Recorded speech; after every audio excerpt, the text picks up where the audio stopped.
Subscribe गर्नुस् Nepal take tip च्यानललाई र साइडमा रहेको बेल आइकनमा क्लिक गर्नुस् हाम्रो लेटेस्ट भिडियो सबभन्दा पहिला हेर्नको लागि।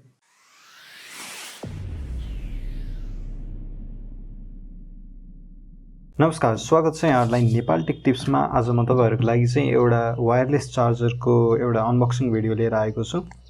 यो चाहिँ मैले दराजबाट केही दिन अगाडि नै पर्चेस गरेको थिएँ। फेरि यसो सोचे भिडियो पनि नबनाएको टन्नै भइसक्यो, त्यही भएर मैले चाहिँ आज यसको अनबक्सिङ भिडियो बनाउने डिसिजन लिए हैन। सो फर्स्ट अफ अल चाहिँ अब मैले यो युज पनि गरिसके, प्रोडक्ट एकदमै राम्रो लागेरै मैले आज खासमा अनबक्सिङ भिडियो बनाउने सोचेको हो हैन।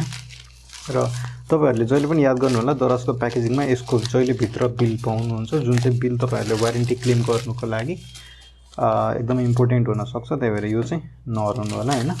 यसको मलाई कस्ट कति 1700 रुपैयाँ पर्यो हैन। त्यो हिसाबमा यसको बिल्ड र यसको क्वालिटी एकदमै राम्रो छ खास भन्ने हो नि हैन। सो अब अनबक्सिङ गर्दाखेरि चाहिँ तर यसको राम्रो कुरा के हो भन्दाखेरि चाहिँ यो सिल्ड प्याकै आएको थियो के, एकदम सिल्ड प्याक आएको थियो हैन। बिल पनि बाहिरै थियो, खोल्या पनि थिएन के सेलरले इनफ्याक्ट हैन। अनि मैले अब प्याकेजिङ मेरो हेर्न सक्नुहुन्छ एकदमै नराम्रो छ। यो तार मैले राम्रोसँग प्याक गर्न सकिनँ, त्यसको लागि सरी है। तर अनबक्सिङ एक्सपिरियन्स त लिने हो नि हैन।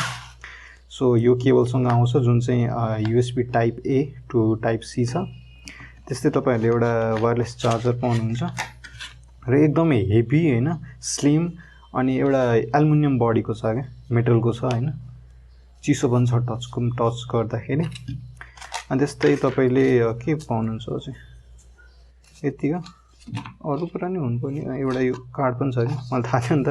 यो चाहिँ तपाईहरुले एउटा के भन्दैछ, विन आइफोन भनेर भनिरहेछ हैन। अब तपाईहरुले यसलाई स्क्यान गरेर मेबी चेक गर्न सक्नुहुन्छ। त्यस्तै एउटा युजर म्यानुअल पाउनुहुन्छ जहाँ चाहिँ राम्रोसँग इंग्लिशमा पनि लेखेको छ, जुन चाहिँ मैले एक्सपेक्ट गरेको थिइनँ एउटा चाइनिज प्रोडक्टसँग हैन।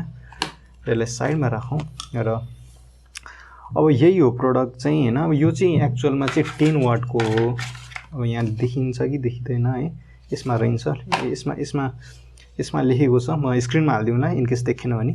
यो चाहिँ तपाईको 5 भोल्ट अनि 1 देखि 1.5 एम्पियर सम्म यसले करेन्ट लिन सक्छ, जुन गर्दाखेरि 5 टु 7 वाट 7.5 वाट समथिङ हुन जान्छ भने तपाईको अर्को यसमा छ 9 भोल्ट र 1.1 एम्पियर, जुन चाहिँ तपाईको एप्रोक्सिमेटली हैन 9 वाट अथवा 9 वाट भन्दा अलिकति धेरै हुन सक्छ, 10 वाट भनौं न।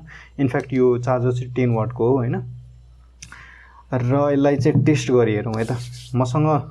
सो टेस्ट गर्नको लागि मसँग चाहिँ आज यो Xiaomi को 33 वाटको एउटा चार्जर छ, जुन चाहिँ यसमा लाएर हामी चेक गर्छौं।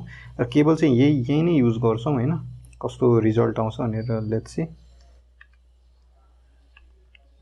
फेरि यो एकदम टाइट छ के। ल मैले यो प्लग गरिसके हैन।